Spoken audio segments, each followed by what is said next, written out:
Dawn Zoldai here, P3 Tech Consulting. Dave Kraus from Influential Drones.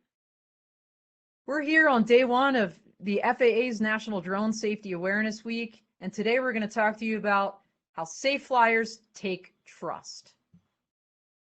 It is so important for the entire U.S. community to create a safety culture. We're here to encourage those who are flying recreationally to take the free Trust Test online. You can take them from approved testing providers. It's the new law, effective June 2021.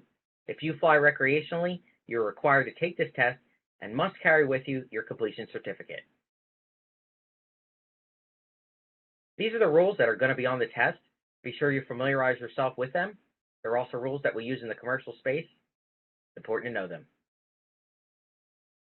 And here are the online industry providers that the FAA has chosen to administer this free online test. This is slide 1 of 2.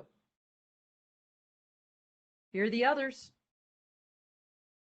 If you haven't taken it, easy. Go ahead and scan the QR code and get going right now. If you have any questions, feel free to email Dave or me.